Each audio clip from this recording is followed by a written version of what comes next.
ಮೊದಲನೇದಾಗಿ ಮಾಧ್ಯಮದ ಗುರು ಹಿರಿಯರಿಗೆ ಹಾಗೂ ಮಿತ್ರರಿಗೆ ನನ್ನ ನಮಸ್ಕಾರಗಳು. ಇದು ಒಂದು ಎಲ್ಲರೂ ಫಸ್ಟು ಫ್ರೆಂಡ್ಸ್ ಆಗೋಕ್ಕಿಂತ ಮುಂಚೆ ಒಂದು ಟೀಮ್ ಅಂತ ಇದ್ದು ಅದು ಫ್ರೆಂಡ್ಸ್ ಆಗಿ ಒಂದು ಫ್ಯಾಮಿಲಿಯಾಗಿ ಬೆಳ್ಕೊಂಬಂದಂಥ ಸಿನಿಮಾ ಇದು. ಕದೀಮ 18ನೇ ತಾರೀಕು ರಿಲೀಸ್ ಆಗ್ತಾ ಇದೆ. ಇದರಲ್ಲಿ ನಾನು ಸಂಗೀತ ನಿರ್ದೇಶಕನಾಗಿ ಹಾಗೂ ಒಬ್ಬ ನಟನಾಗಿ ಕೂಡ ಕೆಲಸ ಮಾಡಿದ್ದೀನಿ. ಇದು ಅವಕಾಶ ಕೊಟ್ಟಿದ್ದಕ್ಕೆ ಶಿವೇಶು ಪ್ರೊಡಕ್ಷನ್ಸ್, ಶಿವ ಸರ್ ಹಾಗೂ ಯಶಸ್ವಿನಿ ಮೇಡಮ್ಗೆ ಧನ್ಯವಾದಗಳನ್ನ ಹೇಳಕ್ಕೆ ಇಷ್ಟಪಡ್ತೀನಿ. ಆ್ಯಂಡ್ ನನ್ನ ಬ್ರದರ್ ಚಂದನ್ ರವರ ಮೊದಲನೇ ಸಿನಿಮಾ. ನೀವೆಲ್ಲರೂ ಜೋಪಾನವಾಗಿ ಕಾಪಾಡಿಕೊಂಡು ಅವ್ರನ್ನ ಮುಂಬರುವ ದಿನಗಳಲ್ಲಿ ಹಲವಾರು ಸಿನಿಮಾಗಳಲ್ಲಿ ನಟಿಸುವಂತಹ ಒಂದು ಕೆಪಾಸಿಟಿ ಅವರಲ್ಲಿ ಇದ್ದು ಇದನ್ನ ಬಹಳ ಚೆನ್ನಾಗಿ ನಿಭಾಯಿಸಿದ್ದಾರೆ. ನೀವು ಕಾಪಾಡ್ಕೋಬೇಕು ಅವ್ರನ್ನ. ಮುಂದೆ ಹಲವಾರು ಸಿನಿಮಾ ಬರೋ ಹಾಗೆ ಆಶೀರ್ವದಿಸಿ ಅಂತ ಕೇಳ್ಕೊಳ್ತೀನಿ. ಇದರಲ್ಲಿ 5 ಸಾಂಗ್ ಇದೆ ಈ ಸಿನಿಮಾದಲ್ಲಿ, ಹಾಗೂ ಒಂದು ಬಿಟ್ ಸಾಂಗ್ ಇದೆ. ಬಿಟ್ ಸಾಂಗ್ನ ನಾನೇ ಕೂಡ ಬರೆದಿದ್ದೀನಿ. ಇದರಲ್ಲಿ ಮೊದಲನೇ ಒಂದು ಪ್ರಯತ್ನ, ಚಿಕ್ಕ ಪ್ರಯತ್ನ. ಎಲ್ಲ ನಮ್ಮ ಕನ್ನಡದ ಸಿಂಗರ್ಸ್ಗಳೇ ಹಾಡಿದ್ದಾರೆ ಅನ್ನೋದು ಒಂದು ಹೆಮ್ಮೆ. ಅದಕ್ಕೆ ನನಗೆ ಸಂಪೂರ್ಣ ಸಾಥ್ ಕೊಟ್ಟಂತಹ ಪ್ರೊಡಕ್ಷನ್ ನಮ್ಮ ಯಶಸ್ವಿನಿ ಮ್ಯಾಮ್, ಬಹಳ ಥ್ಯಾಂಕ್ಸ್ ಹೇಳಕ್ಕೆ ಇಷ್ಟಪಡ್ತೀನಿ. ನಿಮ್ಮೆಲ್ಲರ ಆಶೀರ್ವಾದ ಇಡೀ ತಂಡದ ಮೇಲೆ ಇರಲಿ. ನಮ್ಮ ಡೈರೆಕ್ಟರ್ ವರ್ಕು ಅಷ್ಟೇ, ನಮ್ಮ DOP ಸರ್ ವರ್ಕು, ಹಾಗೂ ನನ್ನ ಬ್ರದರ್ ಭೀಮೇಶ್ ಬಾಬು ಅವರು ಬಂದ ಮೇಲೆ ಒಂದು ಬೇರೆ ಥರನೇ ರೂಪುಗೊಂಡು ಸಿನಿಮಾ ಬಹಳ ಅಚ್ಚುಕಟ್ಟಾಗಿ ಎಲ್ಲರ ಒಂದು ಸಪೋರ್ಟಿಂದ, ಹಾಗೂ ನಮ್ಮ ನಾಯಕ ನಟಿ ಬಹಳ ಅದ್ಭುತವಾಗಿ ನಡೆಸಿದ್ದಾರೆ. ನಮ್ಮ ಎಡಿಟರ್ ಉಮೇಶ್ ಅವರು, ಎಲ್ಲರ ಪ್ರತಿಯೊಬ್ಬರ ಕೆಲಸನೂ ನೀವೆಲ್ಲರೂ ಮೆಚ್ಕೋತೀರಾ. ಆ್ಯಂಡ್ ಎಲ್ರಿಗೂ ಟ್ರೈಲರ್ ಇಷ್ಟ ಆಗಿದೆ ಅಂತ ನಾನು ಭಾವಿಸ್ತೀನಿ. ಹಾಡುಗಳು 3 ಸಾಂಗ್ ಕೇಳಿದ್ದೀರಾ, ಇನ್ನೂ 2 ಸಾಂಗ್ ಫುಲ್ ಸಾಂಗ್ ಬರುತ್ತೆ, ಹಾಗೂ ಒಂದು ಬಿಟ್ ಸಾಂಗ್ ಕೂಡ ಬರುತ್ತೆ. ಎಲ್ಲರೂ ಆಶೀರ್ವದಿಸಿ, ಹರಿಸಿ, ಹಾರೈಸಿ, ಕನ್ನಡ ಸಿನಿಮಾನ ಬೆಳೆಸಿ, ಉಳಿಸಿ ಅಂತ ಕೇಳ್ಕೊಳ್ತೀನಿ. Thank you so very much. ಜೈ ಶ್ರೀರಾಮ್. ಒಂದು ಸಾಂಗ್ ಹೇಳಿದ್ದೀನಿ ನಾನು, ಒಂದು ಸಾಂಗ್ ಅಂದರೆ out and out commercial cinema. ನನ್ನ ಗೆಳೆಯನ್ನ ನಾನು ಎಷ್ಟರ ಮಟ್ಟಿಗೆ ವಿಜೃಂಭಿಸ್ಬೇಕು ಅಷ್ಟು ಮಾಡಿದ್ದೀನಿ.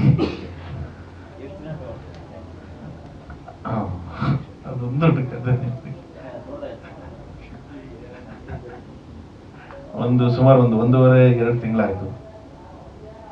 ಅಷ್ಟು ಕಾಲಾವಕಾಶ ಕೊಟ್ಟರು. ಅದು ನಾನು ಇನ್ನೂ ಕೂಡ ಎಕ್ಸ್ಟ್ರಾನು ತಗೊಂಡಿದ್ದೀನಿ ಸ್ವಲ್ಪ ಕಾಲಾವಕಾಶ. ಅದನ್ನ ಕ್ಷಮೆನೂ ಕೂಡ ಕೇಳ್ತೀನಿ. ಏನಂದ್ರೆ ಒಂದು ಅದ್ಭುತವಾದಂತಹ ಒಂದು ಔಟ್ಪುಟ್ ಬರಬೇಕು ಅನ್ನೋ ಒಂದು ಆಸೆಯಿಂದ ನನ್ನ ಇಡೀ ಪ್ರೋಗ್ರಾಮರ್ಸ್ ಎಲ್ರಿಗೂ ಧನ್ಯವಾದ ಹೇಳಕ್ಕೆ ಇಷ್ಟಪಡ್ತೀನಿ. ನನ್ನ ಬ್ಯಾಕ್ ಬೋನ್ ಸುಗು ಅಣ್ಣ, ಅವ್ರಿಗೆ ನಾನು ಬಹಳನೇ ಥ್ಯಾಂಕ್ಸ್ ಹೇಳಕ್ಕೆ ಇಷ್ಟಪಡ್ತೀನಿ. ಯಾಕೆಂತಂದ್ರೆ ನನ್ನ ಪ್ರತಿಯೊಂದು ಸಿನಿಮಾದ ಕೆಲಸಗಳಿಗೂ ನನ್ನ ಪ್ರೋಗ್ರಾಮರ್ಸ್ ಬಹಳ ಮುಖ್ಯವಾಗ್ತಾರೆ. ಎಲ್ಲರ ಸಾಥು, ಇಡೀ ತಂಡದ ನನ್ನ ಪ್ರೊಡಕ್ಷನ್ ಸಾಥು, ಎಲ್ಲರ ಸಾಥಿಂದ ಒಂದು ಒಳ್ಳೆ ಔಟ್ಪುಟ್ ಬರೋಕ್ಕೆ ಸಾಧ್ಯ ಆಗಿದೆ ಅಂತ ನಾನು ಅನ್ಕೋತೀನಿ. ನಿಮ್ಮೆಲ್ಲರ ಆಶೀರ್ವಾದ ಬೇಕಷ್ಟೇ. ಖಂಡಿತ ಅಣ್ಣ, ಖಂಡಿತ. ಯಾಕೆಂದ್ರೆ ಇದು ಹೊಸಬ್ರು ತಂಡ ಅಂತ ನನಗೆ ಶುರುನಲ್ಲಿ ಅನ್ನಿಸ್ತು. ಬಟ್ ಹೋಗ್ತಾ ಹೋಗ್ತಾ ಹೆಂಗಾಯ್ತು ಅಂತಂದ್ರೆ, ಒಂದು ಉದಾಹರಣೆ ಹೇಳ್ತೀನಿ. ವಿಕ್ರಮ್ ಮೋರ್ ಸರ್, ನಮ್ಮ ಸ್ಟಂಟ್ ಕೊರಿಯೋಗ್ರಾಫರು, ನನ್ನ ಬ್ರದರ್ನ ಫಸ್ಟ್ ಡೇ ನೋಡಿ ಅವ್ರಿಗೆ ಈಸಿಯಾಗಿ ಒಂದೊಂದು ಸ್ಟಂಟ್ಸ್ಗಳನ್ನ ಇಟ್ಬಿಡೋಣ ಅಂತ ಅಂದ್ಬಿಟ್ಟು ಅಂದ್ರು. ಯಾವಾಗ ಶುರು ಆಯ್ತು, ಈ ಮನುಷ್ಯನಲ್ಲಿ ಒಂದು ಸ್ಪಾರ್ಕ್ ಇದೆ. ಅಲ್ಲಿ ಅಂದ್ರೆ ತುಂಟತನ ಬಹಳ ಶುರುನಲ್ಲಿರುತ್ತೆ, ಬಟ್ ಯಾವಾಗ ಕೆಲಸ ಟೇಕ್ ಅಂತ ಆಕ್ಷನ್ ಅಂತ ಬರುತ್ತೆ, ಅಲ್ಲಿ ಒಂದು ಸ್ಪಾರ್ಕ್ ಬೇರೆ ತರಾನೇ ಇದೆ. ನೀವೆಲ್ಲರೂ ಸಿನಿಮಾದಲ್ಲಿ ಬಹಳನೇ ಖುಷಿ ಪಡ್ತೀರಾ, ಒಬ್ಬ ಹೊಸ ಆಕ್ಷನ್ ಹೀರೋ ನಮ್ಮ ಇಂಡಸ್ಟ್ರಿಗೆ ಬರ್ತಿದ್ದಾರೆ ಅಂತ. ಅಷ್ಟು ಅದ್ಭುತವಾಗಿ ಆಕ್ಟ್ ಮಾಡಿದ್ದಾರೆ. ಆಮೇಲೆ ಅವರೇ ಕೂಡ ಆಕ್ಚುಲಿ ಸೆಕೆಂಡ್ ಅಂದ್ರೆ ಇದು ತುಂಬಾ 3 ದಿನ ನಿಜವಾಗ್ಲೂ ಆಕ್ಚುಲಿ ಅವರು ವಿಕ್ರಮ್ ಅವರು ಬಹಳ ಪ್ರೊಡ್ಯೂಸರ್ ಬಹಳ ಥ್ಯಾಂಕ್ಸ್ ಹೇಳಿದ್ರು. ಯಾಕಂದ್ರೆ ಅವ್ರು ಕೇಳಿದ್ದನ್ನ ಎಲ್ಲ ಸಲಕರಣೆಗಳನ್ನು ಅಂದ್ರೆ ಎಲ್ಲ ಇದನ್ನ ಕೊಟ್ಟು ಇವರು ಚೆನ್ನಾಗಿ ನಟಿಸಿದ್ರು. ಅಂಡ್ ಕೊನೆ ದಿನ ಆಕ್ಚುಲಿ ಎಲ್ರು ಬೋ ಮಾಡ್ಬಿಟ್ಟು ಹೋದ್ರು. ಅಂದ್ರೆ ಒಂದು ಸೂಪರ್, ನಾವು ಅನ್ಕೊಂಡಿರ್ಲಿಲ್ಲ ಈ ಮಟ್ಟಕ್ಕೆ ನೀವು ನಟನೆ ಅಂದ್ರೆ ಆಕ್ಷನ್ ಮಾಡ್ತೀರಾ ಅನ್ನೋ ಸೀಕ್ವೆನ್ಸ್ ನ ನೀವೆಲ್ಲರೂ ಕೂಡ ಬಹಳನೇ ಖುಷಿ ಪಡ್ತೀರಾ. ಆ ಸೀಕ್ವೆನ್ಸ್ ನೋಡಿದ್ರೆ ಅದು ಪ್ರೀ ಕ್ಲೈಮ್ಯಾಕ್ಸ್ ಅಲ್ಲಿ ಬರುವಂತ ಒಂದು ಸಿಚುಯೇಷನ್ ಅದ್ಭುತವಾಗಿ ಬಂದಿದೆ. ಅಂಡ್ ನನಗೊಂದು ಪಾತ್ರ ಕೊಟ್ಟಿದ್ದಕ್ಕೂ ನಮ್ಮ ನಿರ್ದೇಶಕರಿಗೆ ಥ್ಯಾಂಕ್ಸ್ ಹೇಳಕ್ ಇಷ್ಟಪಡ್ತೀನಿ.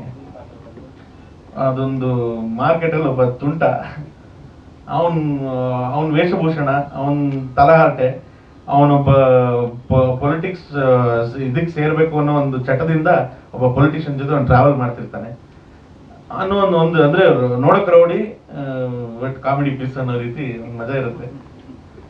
ಎಲ್ಲರೂ ಬಹಳ ಇಷ್ಟಪಡ್ತೀರಾ. Thank you so much. ನಿಮ್ಮ ಆಶೀರ್ವಾದ ಇರಲಿ ನಮ್ಮ ತಂಡಕ್ಕೆ. 18ನೇ ತಾರೀಕು ನಿಮ್ಮೆಲ್ಲರ ಮುಂದೆ ಗದಿಮಾ ಬರ್ತಿದ್ದಾನೆ, ದಯವಿಟ್ಟು ಆಶೀರ್ವದಿಸಿ. Thank you so much. ಜೈ ಶ್ರೀರಾಮ್. ಸ್ವಾದಿಷ್ಟತೆಯ ಸ್ವಾದ, ತಾಜಾತನದ ಆಹ್ಲಾದ, ಉತ್ತಮ ಆರೋಗ್ಯ ಮತ್ತು ಹೆಚ್ಚಿನ ರೋಗ ನಿರೋಧಕ ಶಕ್ತಿಯ ವೃದ್ಧಿಗೆ ಈಗ ನಿಮಗೆ ಸಿಗುತ್ತಿದೆ ಉತ್ತಮ ಗುಣಮಟ್ಟದ ಪೌಷ್ಟಿಕಾಂಶ Shri Vaidik millet health mix. ಇದು ಸಿರಿಧಾನ್ಯಗಳ ಸಂಪತ್ತು.